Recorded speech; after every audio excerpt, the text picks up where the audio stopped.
Hi friends, welcome to Nipun Nagaraj, the voice of truth. మీరు ఈ channel ఇంకా సబ్స్క్రైబ్ చేసుకోకుంటే వెంటనే సబ్స్క్రైబ్ చేయండి ఫర్ ఇన్స్టెంట్ అప్డేట్స్. ఇక ఈరోజు మా టాపిక్ జనసేనలో ఏం జరుగుతోంది అని ప్రశ్నిస్తున్నారు మన ట్రేడ్ పండితులు. మనకు తెలుసు కదా, చేసిన తప్పులు మళ్ళీ మళ్ళీ చేయకూడదని. ఒకప్పుడు పిఆర్పి పుట్టి మునగడానికి అల్లు వారిని మెగాస్టార్ గుడ్డిగా నమ్మడమే కారణమని ఇప్పటికీ మెగా ఫ్యాన్స్ గట్టిగా నమ్ముతుంటారు. ఇక ఈ మధ్య మెగా హీరోస్ పట్ల అల్లు వారి వైఖరి బాహాటంగానే బయట పెట్టేసుకుంటున్నారు కూడా.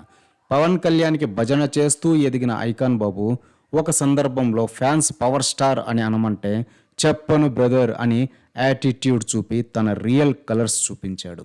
ఇక ఈ మధ్యకాలంలో అల్లు ఆర్మీ పేరిట సోషల్ మీడియాలో బోట్ అకౌంట్స్ ద్వారా రామ్ చరణ్ పైన, పవన్ కళ్యాణ్ పైన, ఆఖరికి మెగాస్టార్ పైన కూడా నీచమైన అబ్యూజింగ్ నెగిటివ్ పోస్టుల వెనక ఎవరున్నారో ఆ పెరుమాళ్ళకే ఎరుక.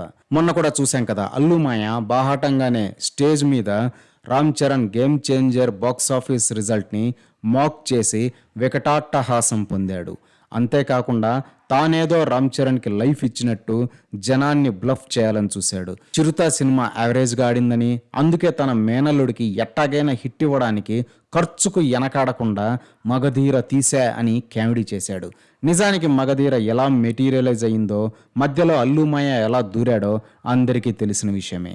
అయినా కూడా నిజాలను సమాధి చేసి తాను గాడ్ ఫాదర్లా కలరింగ్ ఇవ్వాలని చూశాడు.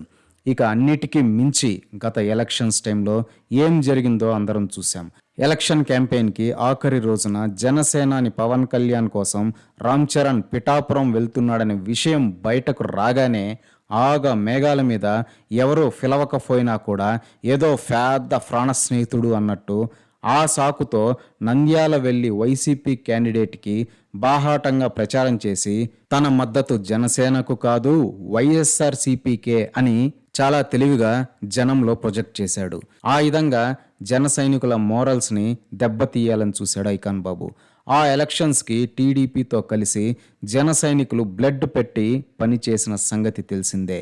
అంత కీలకమైన ఎలక్షన్స్లో జనసేన విజయావకాశాలను దెబ్బతీయడమే అజెండాగా ఐకాన్ బాబు బరి తెగించాడంటే చెప్పొచ్చు. మెగా ఫ్యామిలీ పట్ల, జనసేన పట్ల ఎంత విషం నింపుకొని ఉన్నాడో అని. ఇక ఇప్పుడు ఇవన్నీ ఎందుకంటే, అట్టాంటి వారితో ఎల్లప్పుడూ అంటగాగుతూ వారితో దృఢమైన సంబంధ బాంధవ్యాలు కలిగిన వ్యక్తికి మెల్లగా జనసేనలో ప్రాధాన్యత ఇవ్వడం ఇప్పుడు జనసేన కేడర్లో తీవ్రమైన చర్చనీయాంశమవుతోంది. ఆయన మరెవరో కాదు, బన్నీ వాసు.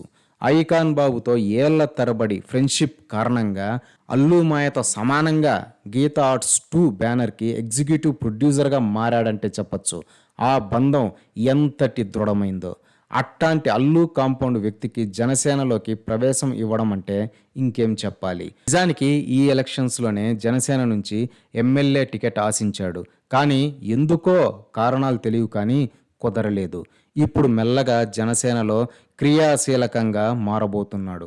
మార్చి 14న జరగబోయే జనసేన ఆవిర్భావ సభ ఏర్పాట్ల బాధ్యతలన్నీ ఈయనకే అప్పగించారంటే ఇంకేమనాలి. ఎంతటి మహావృక్షమైన నేల కొరగడానికి పెద్ద ఫిడుగక్కర్లేదు, చిన్న చీడ చాలు మెల్లగా లోపల బొక్కెట్టి కూల్చేయడానికి. ఇక జాగ్రత్తలు వహించాల్సింది జనసేనాని పవన్ కళ్యాణ్ మాత్రమే. బంధు ప్రీతితో ఒకసారి దారుణ దెబ్బతిన్నారు. ఇప్పుడు మళ్ళీ అదే టైప్ మిస్టేక్ చేస్తే తట్టుకునే శక్తి ఫ్యాన్స్కి ఉంటుందా అని ఆవేదన వ్యక్తం చేస్తున్నారు మన ట్రేడ్ పండితులు సైతం. అండ్ నాకు ఇంకో వెరీ వెరీ క్లోజెస్ట్ పర్సన్ మా వాసు నా ఫ్రెండ్ అనాలా, నా బ్రదర్ అనాలా, నా గైడ్ అనాలా, నా రెస్క్యూర్ అనాలా మా వాసు నాకు ఎంత క్లోజ్ అంటే తన పేరులోనే బన్నీ ఉంటుంది. బన్నీ వాసు అని అంటారు. నా పేరులో వాసు లేదు కానీ తన పేరులో బన్నీ అనే పేరు ఎలా ఉంటుందో నా పేరులో కూడా వాసు పెట్టుకోవచ్చు. తను అంత క్లోజ్ నాకు. ఇదే ఫ్రెండ్స్ ఈరోజు టాపిక్.